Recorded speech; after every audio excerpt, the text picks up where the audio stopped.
Assalamualaikum warahmatullahi wabarakatuh. Alhamdulillahirabbil alamin wa bihi nasta'in wa ala umuri dunya waddin. Shalatu wassalamu ala asrofil anbiya'i wal mursalin wa ala alihi wa sahbihi ajmain, amma ba'du.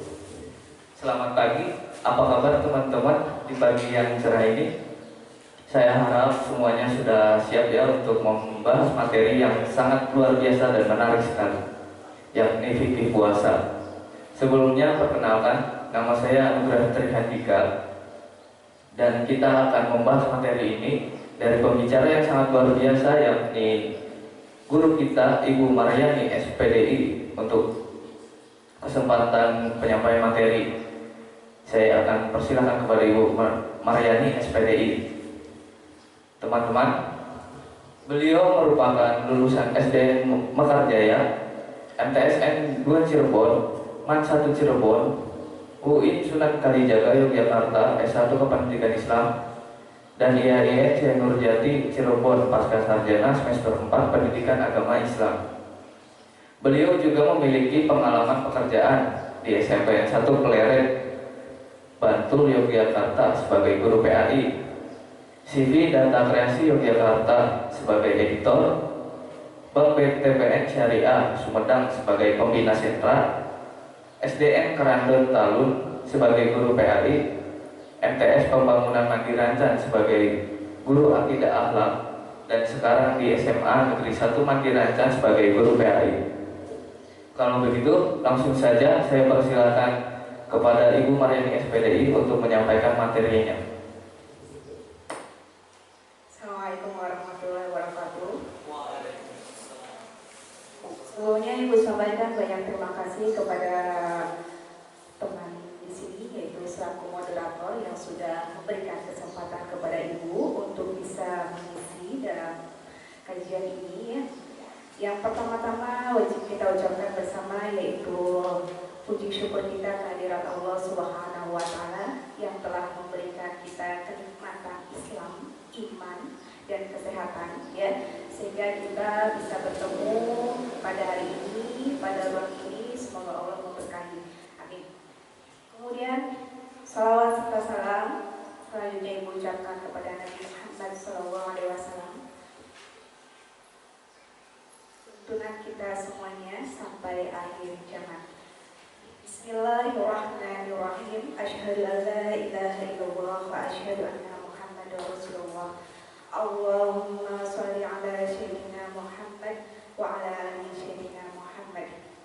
Yang terhormat Bapak Kepala SMA 1 Mandi Rancan, yang terhormat rekan guru SMA 1 Mandi Rancan, yang terhormat staf TU SMA 1 Mandi Rancan, dan yang Ibu banggakan anak-anak Ibu sekalian. Baik anak-anak Ibu, pada kesempatan kali ini Ibu akan membahas sedikit tentang fikih puasa ya. Yang dimaksud dengan puasa adalah menahan. Menahan apa? Menahan diri kita dari hal-hal yang sekiranya buruk untuk badan kita ataupun sesuatu yang membatalkan puasa tersebut. Kemudian adakah hukum wajibnya? Ada. Di Quran surat Al-Baqarah ayat 183 disebutkan bahwasanya a'udzubillahi minasyaitonirrajim. Bismillahirrahmanirrahim. Ya ayyuhalladzina amanu kutiba alaikumusiyam kama kutiba alal ladzina min qablikum la'allakum tattaqun ya. Ya ayyuhalladzina amanu, dijelaskan pada ayat tersebut adalah hai orang-orang yang beriman. Artinya di sini Allah menyerukan puasa kepada orang-orang yang meyakini adanya perintah puasa. Ya, beriman di sini adalah orang-orang yang percaya akan perintah-perintah yang Allah perintahkan kepada hamba-hambanya.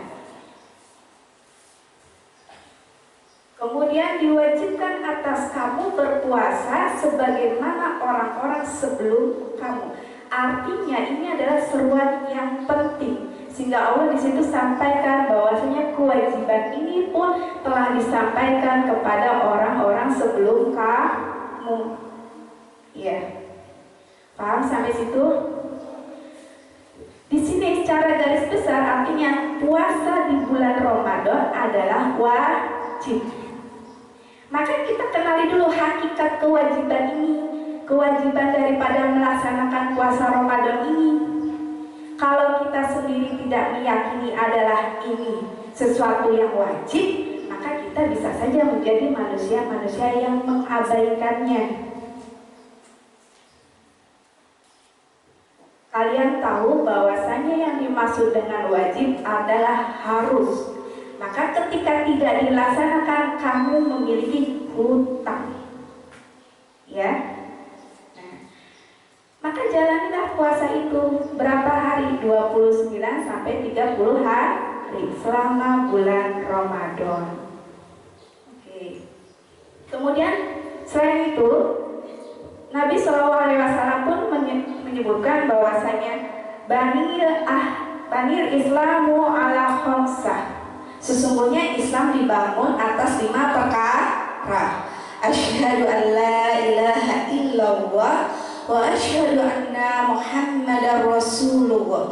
Yang pertama adalah dengan bersaksi bahwasanya tiada Tuhan selain Allah dan bersaksi bahwasanya Nabi Muhammad adalah utusan Allah. Kemudian apa? Wa iqamus shalah, dan dirikanlah shalat.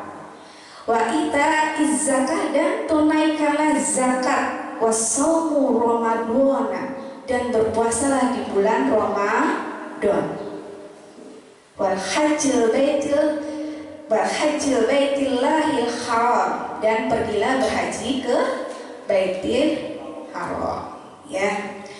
Kemudian kembali ke pengertian puasa tadi. Yang dimaksud dengan puasa adalah menahan diri dari segala sesuatu yang membatalkan puasa itu sendiri. Maka mudah bagi orang-orang yang berpuasa untuk bisa menjalankannya.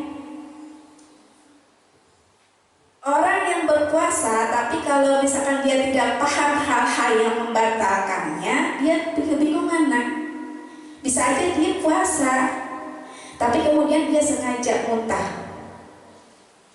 Sementara muntah dengan disengaja adalah hal yang termasuk membatalkan puasa. Oleh karena itu, sebelum nanti masuk siapa saja yang wajib puasa, kemudian syarat sah puasa, kita kenali dulu nih hal yang membatalkan puasanya. Ada berapa kira-kira yang membatalkan puasa? Ada yang bisa sebutkan? 1. Makan dan minum dengan sengaja. Maka haram bagi orang yang berpuasa makan dan minum sengaja di antara waktu dari mulai terbitnya fajar sampai terbenamnya matahari. Kemudian mohon maaf ya, apabila mana nanti di penjelasan ibu berbicara tentang fikih ini, mohon maaf ada sedikit mungkin hal-hal yang agak intim atau lain sebagainya. Jadi kan itu sebuah pengetahuan, bukan berarti ibu menyampaikan sesuatu yang yang kurang baik gitu. Jadi kan itu pengetahuan, karena suatu hari nanti kalian juga jadi orang dewasa dan akan mengalami itu semua. Ya.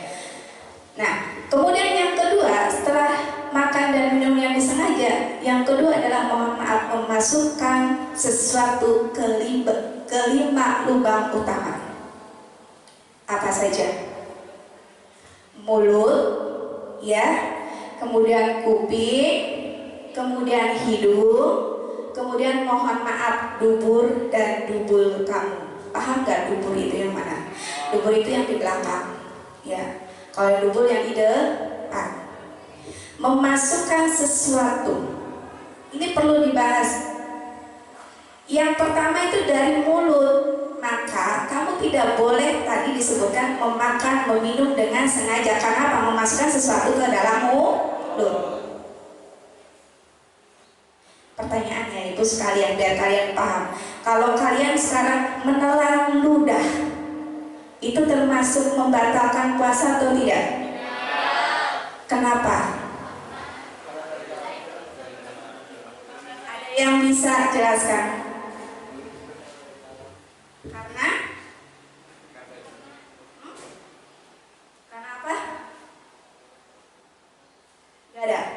Oke, ada 3 ketentuan tentang ludah ini ya, mohon maaf nih ya. Andai kata ludah itu adalah ludah yang berasal dari diri kamu sendiri, maka itu tidak membatalkan puasa walaupun kamu mau nelen sampai 1000 kali bahkan 1.000.000 kali pun. Ya. Kemudian, tapi batal bila mana ludah itu sudah keluar dari mulut kamu, kemudian kamu jilat kembali. Atau mungkin karena Ibu Yani tadi bilang kalau menelan ludah itu nggak batal, maka kamu kemudian mengumpulkannya dalam gelas, yang memasukkannya dalam kulkas. Nah, itu juga tidak boleh, itu juga sama dengan ludah kamu sudah keluar dari mulut kamu. Maka ketika kamu meminumnya kembali, walaupun itu adalah zatnya ludah, maka itu tetap membatalkan puasa. Paham tuh? Kemudian yang ketiga dari zat ludah ini, mohon maaf dengan sangat ya, kamu tidak boleh menelan ludahnya orang lain. Nah, ini agak sedikit dewasa nih ya, tapi mohon jadikan ini adalah suatu ilmu pengetahuan. Jangan dikonotasikan sesuatu yang seolah-olah ibu negatif atau lain. Ini adalah untuk keseluruhan. Ya, paham sampai sini ya? Tidak boleh memasukkan sesuatu dari mulut. Kalau ludah ditelan gak apa-apa, selama ludah itu belum keluar dari mulut kamu, atau ludah itu tetap berasal dari ludah kamu. Ludahnya orang lain gak boleh kamu minum. Ya. Kemudian yang kedua, tidak boleh memasukkan sesuatu dari hidung kamu. Kalau sekarang kalian ngupil, itu masuk ke batal enggak? Enggak ya. Maka di situ dibataskan kalau kamu sampai memasukkan air atau mungkin jari kamu untuk ngupil sampai ke yang paling dalam, sehingga kamu di situ kemudian kamu segrak, itu baru batal. Ya, ingat 5 lubang utama. Yang ketiganya apa? Telinga. Kamu renang gak sengaja masuk air ke dalam telinga, maka itu adalah membatalkan puasa. Ini perlu tolong dicermati dengan sangat baik. Kenapa? Karena ini adalah poin dari puasa kita. Puasa kita adalah menahan diri kita dari hal-hal yang membatalkan puasa. Kemudian apa? Memasukkan sesuatu, mohon maaf, ke dalam dubur kamu. Ya, memasukkan sesuatu walaupun cuma 1 senti atau lain sebagainya, itu juga udah masuk ke membatalkan puasa.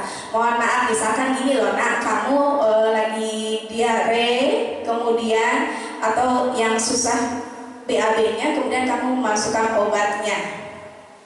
Ya, nah itu juga memasukkan sesuatu. Tahan dulu nanti sampai malam. Pas buka baru boleh lakukan itu ya. Kemudian ada lagi yang memasukkan sesuatu, mohon maaf, ke dalam dubul kamu. Dubulnya itu yang di depan. Ya, nah ini rawan nih, kalian itu kan punya jari. Ya, mohon maaf, kalau kalian lagi pipis, jangan suka iseng. Ya, kalau kamu khawatir dengan jari kamu, mohon maaf, ketika kamu tohar, ketika dalam bersuci najis ringan, air kencing kita itu pakailah dengan muka daripada telapak tangan kita. Nih, pakai ini. Ya, kamu dorong sampai dalam juga posisinya dia nggak bakal bisa masuk. Fahim? Ini ilmu ya nak ya. Ibu bukan lagi berbicara tentang hal yang negatif. Ini ilmu. Ya, itu 5. Dari mulai memasukkan sesuatu ke mulut, ke hidung, ke telinga, ke dubur, dan ke dubur. Sekarang kalau pertanyaannya adalah, andai kata kalian memasukkan obat di kedua mata kalian, maka itu termasuk membatalkan atau tidak? Tidak. Harus tegas, karena fikih itu jelas. Jangan ada keraguan-raguan di dalamnya. Kalau sekarang ibu nanya, kalian disuntik vaksin, ya disuntik vaksin, membatalkan atau tidak? Tidak. Kenapa? Karena tidak dari ke-5 lubang yang tadi dimaksudkan. Paham ya nak ya sampai sini ya? Oke. Kemudian yang tadi ibu singgung juga adalah muntah dengan sengaja. Pengen batal puasanya, kemudian tangannya dilodokkan ke dalam mulut sehingga ia muntah, itu juga membatalkan puasa. Ya, walaupun yang masuk ke mulutnya kan jari bu, bukan air bu, bukan makanan, iya, karena muntah. Ya, kalau sekarang bu, saya nggak sengaja muntah, nggak sengaja, gimana caranya supaya nggak batal? Segera kamu kumur-kumur sebelum muntahan itu tertelan kembali, ya. Dan kumur-kumurnya jangan ditelan. Ya, segera kumur-kumur sebelum muntahan itu tertelan kembali. Nah, paham ya sampai sini ya? Kemudian yang selanjutnya adalah, ini mohon maaf lagi nih, keluar mani tanpa senggama. Kalian melihat sesuatu yang mengakibatkan syahwat kalian bekerja, kemudian kalian keluar maninya, nah itu bisa membatalkan puasa walaupun kalian tidak bersenggama. Nah, ini ilmu. Kemudian apalagi, nah, haid, nifas, dan melahirkan. Bagi perempuan yang tiba-tiba ibu 5 menit lagi mau buka bu, kemudian saya datang tamunya, batal nggak? Batal, karena di situ masih dalam waktu berpuasa. Kalau sekarang bu saya haid 1 menit setelah azan, itu batal nggak? Enggak, karena sudah diserukan untuk berbuka. Paham ya sampai sini ya perbedaan waktu? Jangan lagi ada yang nanya-nanya nanti bu kalau misalnya saya keluar haid setelah sahur, setelah sholat subuh gimana? Intinya selama itu waktu puasa dari terbit fajar sampai dengan terbenamnya matahari kamu keluar haid, maka hari itu juga kamu batal. Nifas juga sama ya. Kemudian melahirkan anak atau melahirkan yang mohon maaf gagal. Ngerti gak gagal? Keguguran. Nah itu juga membatalkan puasa. Kemudian apalagi yang selanjutnya, hilang akal. Hilang akal ini ada beberapa macam ya. Satu yang paling utama adalah orang gila. Orang gila, bu, orang gila kan udah nggak kenal kewajiban puasa, iya. Tapi kalian harus pahami bahwasanya ada orang yang mohon maaf, orang gila tanpa gejala. Ya, ada mohon maaf, dan memang realitanya ada. Orang itu sewaktu-waktu normal, tapi sewaktu-waktu lagi dia mohon maaf hilang akalnya. Ada yang seperti itu. Walaupun hilang akalnya hanya hitungan menit atau detik, maka dia termasuk orang yang membatalkan puasa. Itu. Kemudian apalagi pingsan. Nih, pingsan kategori tanda kutip. Kalau misalkan kamu pingsannya dari pagi setelah sholat subuh sampai isya, nah itu berarti kamu batal puasanya. Tapi kalau misalkan sekarang bu, saya sadar jam 1, ditanya saya lagi di mana rumah sakit, walaupun kamu tidak membukakan mata, tapi kamu sadar, maka di situ kamu tetap sah puasanya. Ya. Kemudian yang tingkatan yang ketiga adalah tidur. Nah, ini juga tidur juga persis seperti orang pingsan. Manakala dia tidurnya dari mulai setelah sahur sampai dia lupa sholat subuh, sampai kemudian datang waktu maghrib berpas waktu berbuka, maka itu batal puasanya. Kenapa? Karena Allah menyerukan orang-orang yang berpuasa untuk mampu mencari pahala sebanyak-banyaknya selama hari-hari puasa tersebut. Ada hal yang banyak yang bisa kamu lakukan selama kamu bangun itu. Sementara kemudian kamu tidur dari mulai setelah sahur sampai kamu lupa tidak melaksanakan sholat, sampai tiba datang maghrib, dan itu berarti kamu batal puasanya. Kamu kenali ini hal-hal yang membatalkan ini dulu, baru kamu bisa memahami pelaksanaan dari puasa tersebut.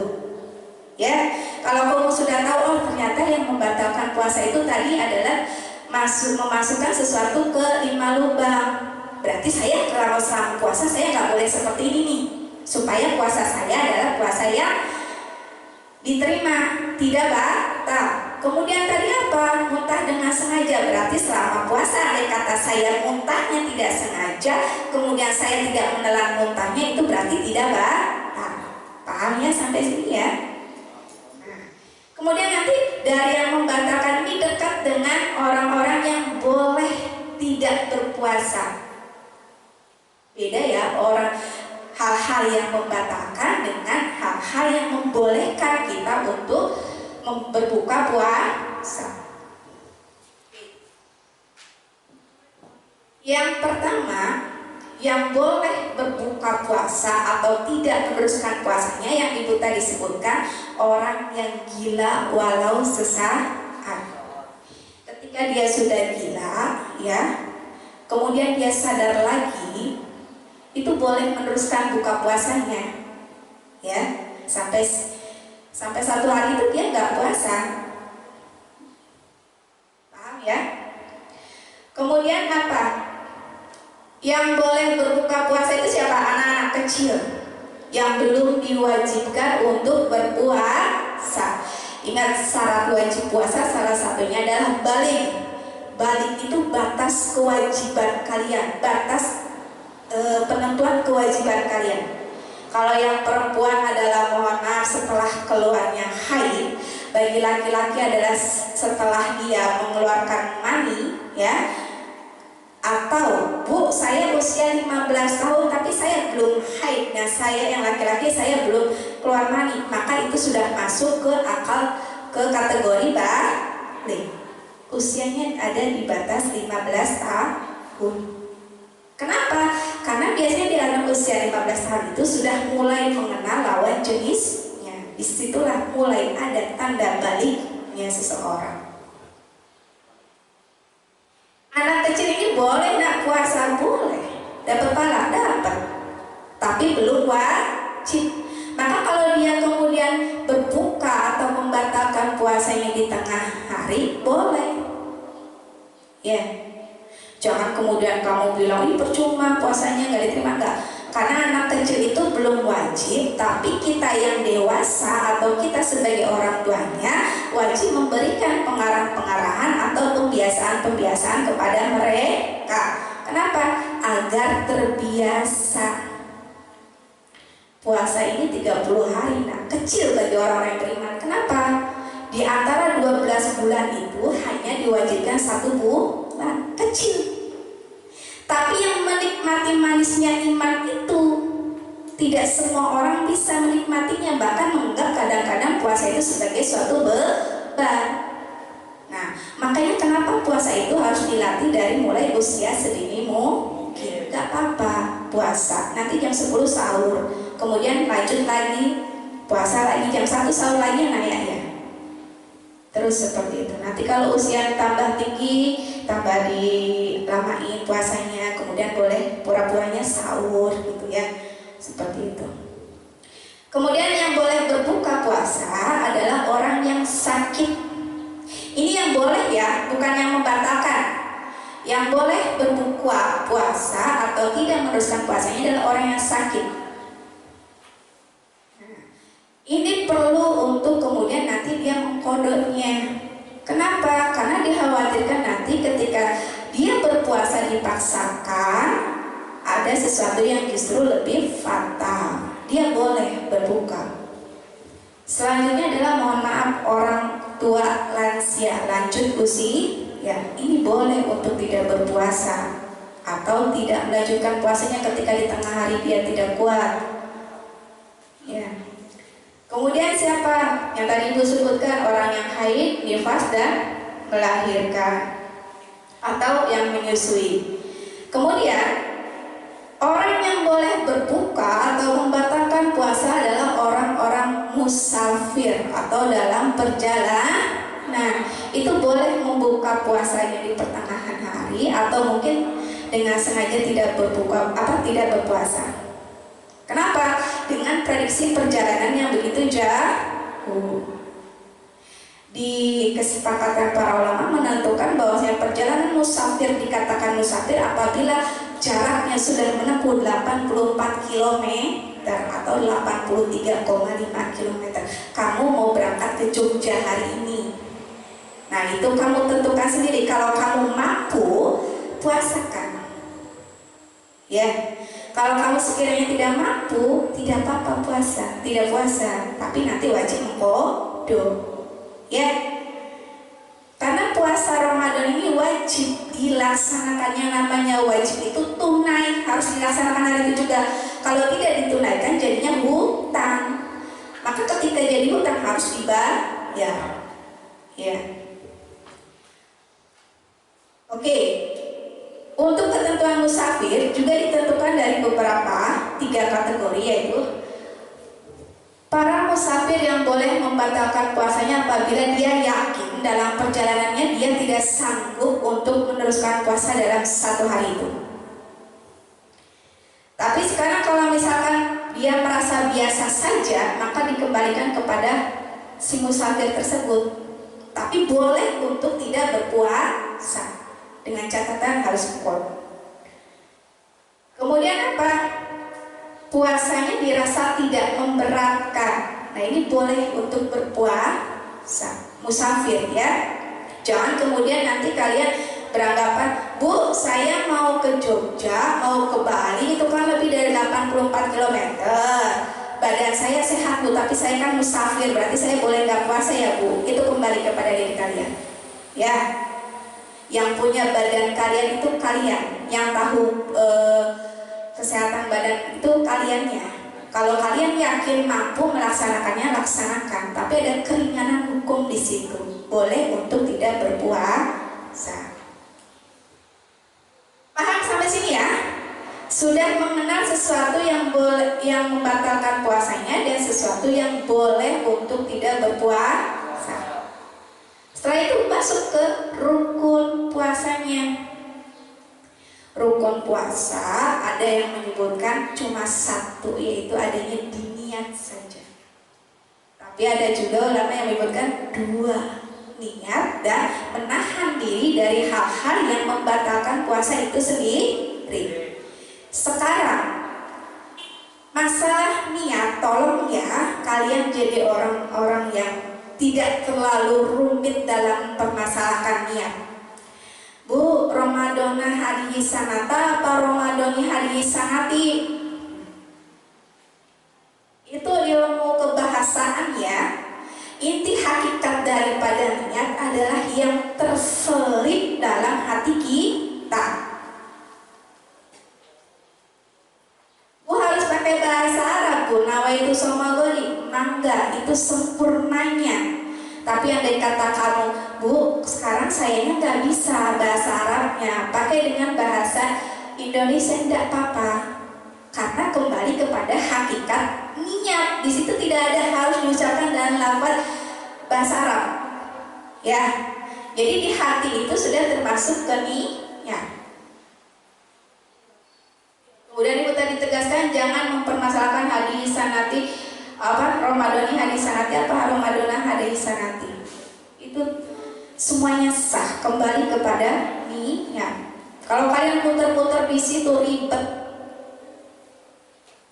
Karena teori terkadang tidak sesuai fakta. Ya. Oke. Kemudian tadi apa lagi? Rukun sudah. Kemudian syarat wajib puasa. Wajib puasa, tanda kutip di sini adalah puasa Ramadan ya. Yang pertama adalah ia harus orang Islam. Ya. Dia muslim, maka dia wajib. Kenapa? Karena puasa itu ada di rukun Islam. Ketika seseorang sudah syahadat, maka dia harus mematuhi apa yang ada dalam rukun Islam tersebut. Setelah Islam apa? Balik. Tadi Ibu udah kasih gambaran. Yang dimaksud dengan balik adalah batas usia kewajiban atau yang diwajibkan. Kalau perempuan, Bu, saya usia masih 9 tahun tapi saya sudah haid, maka di situ sudah menjadi kewajibannya.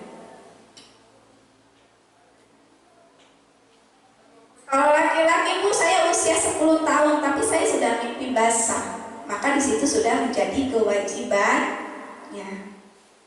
Laksanakan. Makanya kenapa pembiasaan itu harus dari usia sedini mungkin, karena dikhawatirkan itu kalian balik sebelum usia 12 tahun atau sebelum usia 15 tahun. Kemudian yang ke selanjutnya berapa? Muslim balik. Yang ketiganya yang wajib mampu. Makanya tadi di situ ada disebutkan orang-orang yang boleh tidak berpuasa, artinya yang boleh tidak berpuasa yang tidak mampu melaksanakan puasa.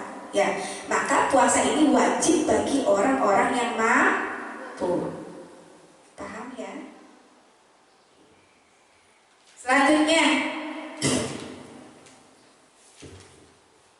syarat sah puasanya. Syarat sah puasa ini ya, tinggal dari yang syarat wajib tadi ditambahi dengan bersih dari hadas besar.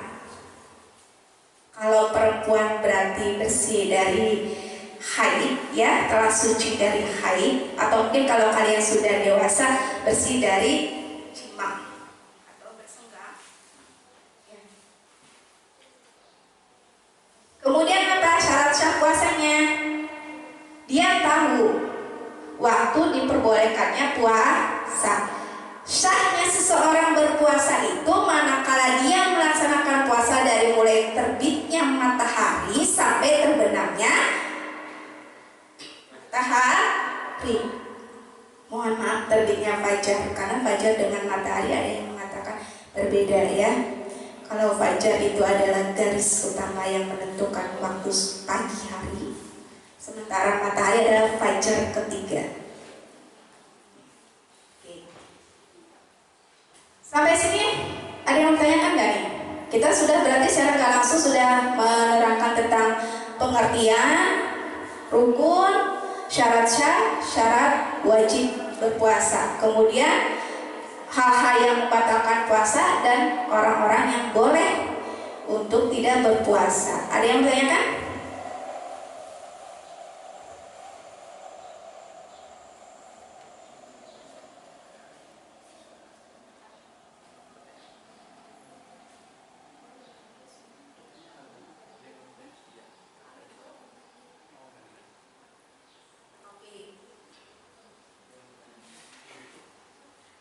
Sudah paham belum nih? Paham ya? Kemudian tadi, Bu, kalau untuk orang-orang yang membatalkan puasanya itu punya kewajiban antara qada dan fidyah. Qada itu artinya mengganti puasanya di lain hari. Kalau fidyah artinya adalah membayar puasanya dengan ketentuan yang berlaku. Kalau dalam ilmu fikih disebutkan satu mud atau satu sok. Satu mud itu adalah 3/4 sok. Satu soknya adalah 0,67 on. Atau ibu tadi bilang ketentuan yang berlaku. Sekarang kita itu dimudahkan untuk fidyah. Kamu makannya sehari habis berapa, maka fidyahnya kamu wajib mengganti dengan jumlah sehari kamu habis berapa dikali dengan berapa hari kamu meninggalkan puasa. Paham ya? Jadi kalau misalkan ibu sudah lanjut usia, ibu sudah tidak sanggup untuk berpuasa, ya. Kemudian nanti ibu harus memfidyah. Ibu itu nanti jadi nenek-nenek. Kalau nenek-nenek itu beda dengan usia orang-orang remaja ataupun orang-orang dewasa. Kalau remaja itu lebih boral makanannya.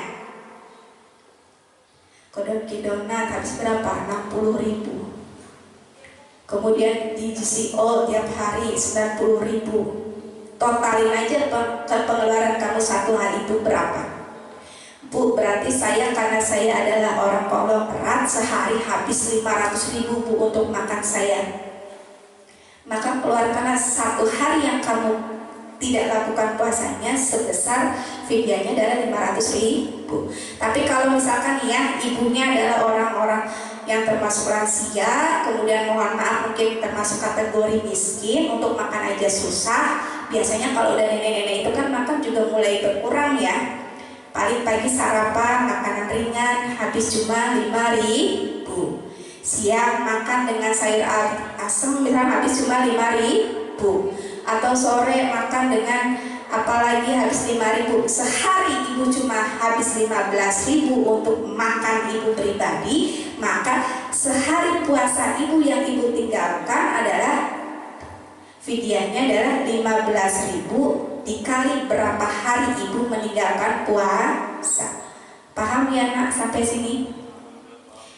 Oke, sekarang ibu masuk ya ke kategori kodo atau fidyah. Kadang-kadang bu, yang melahirkan itu masuk ke kodo apa ke fidyah. Sekarang kalian bikin 2 buah garis ya. Yang satu ditulisin kodo, yang satu ditulisin fidyah.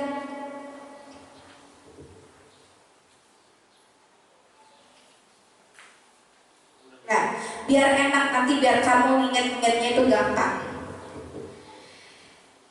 Sekarang dari tadi yang boleh untuk tidak berpuasa atau yang membatalkan puasa di pertengahan jalan, satu adalah anak kecil.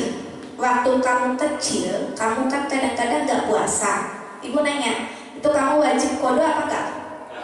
Wajib fidyah atau enggak? Maka kodo dan fidyahnya disilang, biar kamu ingat. Kemudian yang kedua tadi yang termasuk orang yang boleh membatalkan puasanya adalah orang yang gila walaupun sesaat. Dia kalau dia sifatnya sesaat maka dia wajib mengkodo. Dikategorikan gilanya sesaat atau abadi. Ngerti gak abadi? Gak ada harapan kamu normal lagi. Ya. Maka yang abadi itu kodonya disilang, fidyahnya disilang. Tapi kalau yang sesaat kodonya di checklist, fidyahnya disilang. Biar kamu paham. Kemudian orang yang sakit. Orang yang sakit juga ada 2 kategori nih. Kalau dia yakin akan sembuh, contoh, kamu sakit pilek hari ini, batuk berdahak yang kemudian mengakibatkan kamu sering haus. Ya. Nah, itu boleh untuk mengkodo, silang kodonya. Tapi kalau kamu punya penyakit yang tidak ada harapan sembuh, tapi dengan catatan ya, tidak ada harapan sembuhnya itu dengan apa itu namanya dari dokternya. Jangan kemudian kamu bikin alasan sendiri, tidak boleh. Kalau kata dokternya lebih baik tidak berpuasa, karena kalau kamu berpuasa itu bisa mengakibatkan kamu ke innalillahi gitu ya, misalkan mengakibatkan kamu kehilangan nyawa dan lain sebagainya misalkan gitu. Nah itu wajib membayar fidyah. Silang kodonya, fidyahnya checklist. Kemudian orang tua. Nah orang tua ini kira-kira dia akan muda lagi enggak? Enggak ya? Maka tidak ada kewajiban untuk mengkodonya, tapi harus membayar fidyah. Kodonya disilang, fidyahnya checklist. Biar kamu ingat. Karena ini tuh persoalan yang sering ditanyakan di masyarakat sampai bingung. Bu, kok nggak puasa? Saya lagi menyusui. Ya, kok menyusui? Iya, anaknya udah 2 tahun. Gampang tuh, nanti saya fidyah. Nah, hati-hati nih ya. Kemudian apa lagi? Haid. Perempuan yang keluar haidnya ketika di waktu puasa, dia wajib mengkodo. Kodonya checklist, fidyahnya silang. Biar enak, gampang. Kamu haid gak pernah disuruh untuk fidyah karena? Enggak ya? Tapi wajib kodo ya. Kecuali kalau kamu haidnya, kamu lagi haid haid, kemudian kamu meninggal dalam waktu haid, itu kamu tidak boleh mengqadha, kamu tidak punya kewajiban, karena seseorang yang sudah meninggal itu putus semua urusan duniawinya, paham ya? Tapi bagi si ahli waris wajib memfidyahkan diri kamu yang ketika masih hidupnya. Misalkan si A dia haid 2 hari sebelum dia meninggal, maka yang wajib difidyah puasanya adalah yang 2 hari tersebut. Oleh siapa? Oleh kerabat saudaranya dan oleh, atau misalkan kalau sudah berkeluarga berarti sama ahli warisnya. Itu ya. Kemudian nifas juga sama seperti halnya haid. Makanya kenapa punten, kadang-kadang nifas itu kan ada yang sampai 40 hari, 60 hari ya. Mungkin bisa 1 bulan itu kamu tidak berpuasa. Tapi di situ kewajibannya adalah kamu mengqadha daripada puasa yang ditinggalkan selama nifas. Jangan berpikir kemudian nanti saya fidyah aja Bu, ketentuannya harus qadha. Kemudian apa nih? Hamil, ibu-ibu, bapak-bapak, perhatikan nih, kalian nanti kan akan jadi orang tua. Yang bapak-bapak harus diperhatikan ibu istrinya. Hamilnya ada 3 ya.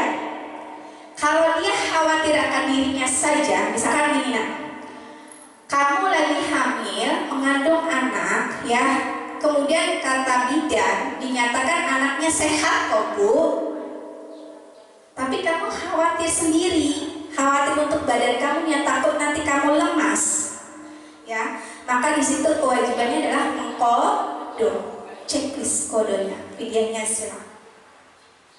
Kemudian kalau misalkan dia hamil, khawatir karena takut dirinya lemah, yang justru akan mengakibatkan si anaknya pun ikut lemah ya, karena memang kata dokter anaknya bisa terpengaruh dari ibunya, maka itu wajib mengqadha, tidak ada fidyah ya.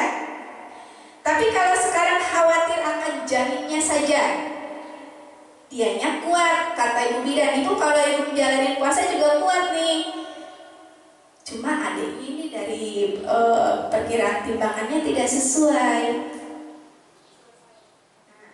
Kemudian kamu, aduh khawatir nanti anakku gimana, nah, itu ada kekhawatiran untuk si janin, maka di situ wajib membayar qadha dan fidyah 2 ya, karena dia sudah merasa lemah untuk dirinya sendiri dan juga karena adanya dorongan orang lain, dalam hal ini adalah janin. Qadha dan fidyah, checklist. Kemudian yang menyusui juga sama seperti halnya tadi yang ibu hamil ya. Kalau ada kekhawatiran untuk dirinya, dia checklist yang qadha. Apabila ada kekhawatiran untuk dia dan janinnya, dia checklist yang qadha. Tapi kalau misalnya dia hanya mengkhawatirkan janinnya, dia wajib qadha dan fidyah ya. Kemudian musafir, ini nih suka banyak jadi permasalahan, pertanyaan. Ibu sekalian jelasin deh. Kalau misalkan sekarang Bu, si A profesinya sebagai sopir, sehari-hari ya harus melalang buana Bu, dari kota A ke kota B, dari kota B ke kota C, mengantarkan barang-barang dari pabriknya. Itu selama puasa gimana Bu? Perjalanan pekerjaan seseorang biasanya, apalagi yang tekan kontrak dengan pabrik-pabrik itu, mereka memiliki hari-hari cuti ya, maka di situ wajib untuk mengqadha. Bu, kan cutinya cuma 12 hari dalam 1 tahun ya, tapi Allah itu Maha Agung, menganugerahi negeri kita ini dengan 2 musim, musim panas dan musim penghujan. Maka berpuasalah di hari lain yang ketika musim hujan, sehingga apa? Tidak terasa panas ya, dan bisa melaksanakan puasanya. Jadi untuk musafir ini apa? Tidak ada fidyah. Bu, kemudian kalau misalkan sekarang saya Bu diminta untuk seseorang untuk menghubungi si A di Pulau Jawa, kemudian menghubungi selesaikan dalam waktu misalkan 2 minggu. Saya harus ke Jawa, ke Kalimantan, saya harus ke Jawa, ke Riau, kemudian Kalimantan. Itu kan perjalanan musafir ya, lebih dari 84 km. Gimana Bu? Tetap kodok.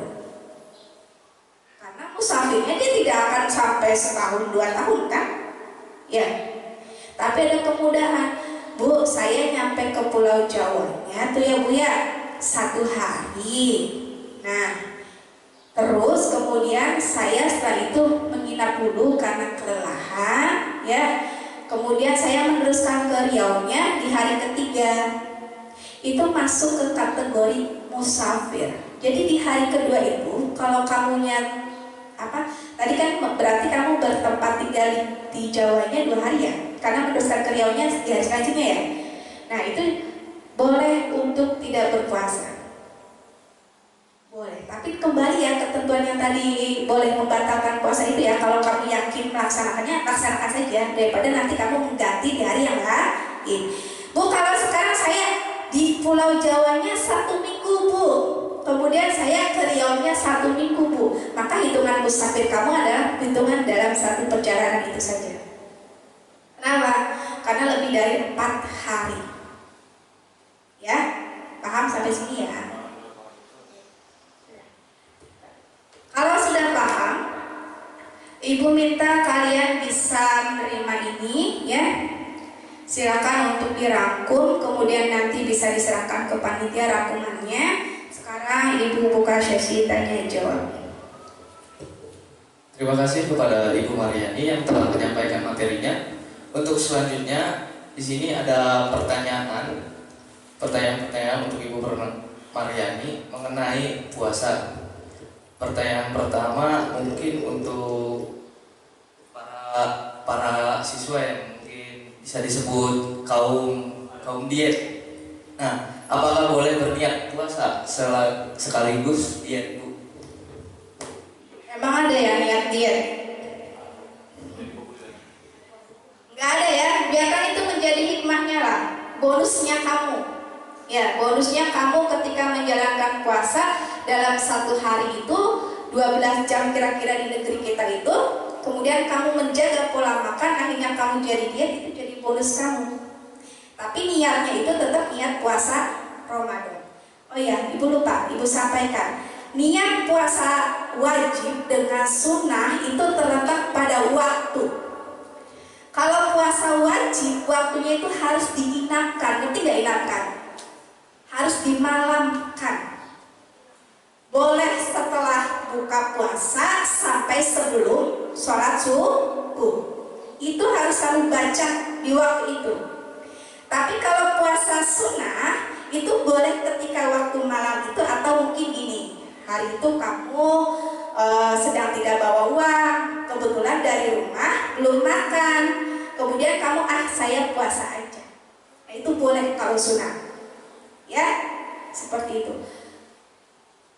Sudah terjawab ya tadi ya? Pertanyaan selanjutnya itu mungkin dari orang-orang yang sering bangun kesiangan. Nah, bolehkah sahur pada saat adzan subuh sudah berkumandang karena baru terbangun? Oke. Kita kembali nih ke, kalau kayak gitu kembali ke pengertian soma yasumu syama. Kata ini kalau menerkan saum itu adalah amsaka min to'amin au kalamun au sariyun. Artinya apa? Dari menahan diri daripada makan, berbicara dan berjalan. Maka di situ kenapa ada amsaka, menahan, imsakun, menahan. Nah, di kita kemudian diadopsi sebagai tanda waktu untuk segera bersiap-siap berpuasa, dinamakan dengan imsak. Bu, bagaimana kalau sudah ada subuh? Ya sudah tidak boleh sahur ya, karena kita mulai terbitnya fajar, yaitu dengan ditandai adzan subuh. Bu, adzan subuh yang gimana? Adzan subuh yang benar sesuai dengan waktunya. Jangan sampai karena kamu mau azan kemudian kamu kesiangan, setengah 6 baru azan subuh. Nah itu berarti azan subuh yang tidak sesuai dengan waktunya, itu tidak boleh. Kita pakai kalau ahli fikih suka pakai lintang derajat ya, tapi kalau misalnya kita sebagai orang awam pakai perkiraan aja. Kemarin subuhnya jam berapa? Jam 4.25. Maka hari ini kemungkinan yang mundur 1 detik atau 1 menit, berarti 4.24 ya. Ada satu lagi yang terakhir Ibu, apa hukumnya apabila terlalu sering mandi pada bulan puasa? Terlalu sering mandi ya makruh. Kenapa? Karena itu bisa membuat badan kamu segar. Dikit-dikit kamu lemas, kemudian kamu mandi lagi. Biar saya tetap semangat, saya mandi terus. Biar saya tetap terjaga, biar saya nggak lemas, saya mandi lagi. Itu juga tidak boleh, makruh. Kenapa? Nikmatnya orang berpuasa itu adalah ketika badannya mulai merasakan lapar, kemudian dia benar-benar mengharap ridha Allah. Nah ini perlu Ibu sampaikan juga, ketika waktu menjelang puasa itu adalah waktu-waktu termaktubnya doa. Maka kalau bisa ketika menjelang puasa itu kamu masuk ke ruangan sholat kamu, di situ kamu kan perkiraan buka puasa jam 6 kurang ya, kemarin jam 6 kurang 10 menit kurang lebih lah ya. Masuklah setengah 6 itu masuk ke ruangan tempat sholat kamu, di situ kamu tadarus, minta sama Allah. Insya Allah dikabul, karena itu adalah termasuk waktu dikabulkannya doa. Kalau di hari-hari biasanya di mana? Di waktu sujud terakhir kamu. Ya, di bulan puasa juga sujud terakhir itu waktu terbaiknya untuk berdoa, maka panjangkanlah sujud kamu. Jadi Ibu pesan ke kalian nanti mulai hari ini tolong ya dikurangin tuh acara apa itu namanya ngabuburitnya ya, nggak manfaat, yang ada tuh seliwur-seliwur bikin pusing, banyak kendaraan macet di mana-mana. Waktunya azan maghrib harusnya kamu segera berbuka puasa, kamu terjebak macet. Sementara di antara mendekati puasa ada waktu untuk terkabulnya doa. Kamu menyia-nyiakan itu, dikurangin ya. Oke. Ibu, terima kasih kepada Ibu Mariani yang telah senantiasa menjawab pertanyaan-pertanyaan. Saya harap jawaban dari Ibu Mariani bermanfaat bagi teman-teman sekalian. Nah, teman-teman yang berbahagia, alhamdulillah materi hari ini sudah terlaksana dengan baik. Sebelum saya tutup, saya akan membacakan kesimpulan pada materi hari ini. Puasa merupakan menahan diri dari hal-hal yang membatalkan puasa dengan niat pada malam hari. Puasa dimulai dari terbitnya fajar hingga terbenamnya matahari. Puasa juga melatih sifat jujur dan menahan amarah, melatih sifat sabar dan pengendalian diri, membiasakan zuhud terhadap dunia, dan memberi manfaat bagi kesehatan. Dan juga terima kasih kepada Ibu Mariani yang sudah memberikan ilmunya kepada kita semua. Saya ucapkan terima kasih kepada teman-teman yang sudah menyimak dan memperhatikan materi pada hari ini. Boleh tepuk tangan yang luar biasa untuk kita semua. Akhir kata, saya Nugra Trihandika pamit undur. Terima kasih atas perhatiannya. Wabillahi taufiq wal hidayah. Wassalamualaikum warahmatullahi wabarakatuh. Waalaikumsalam warahmatullahi wabarakatuh. Ibu minta maaf ya kalau penyampaiannya kurang baik ya, atau mungkin ada kata-kata yang kurang mengenakan. Mohon maaf lahir batin. Assalamualaikum warahmatullahi wabarakatuh.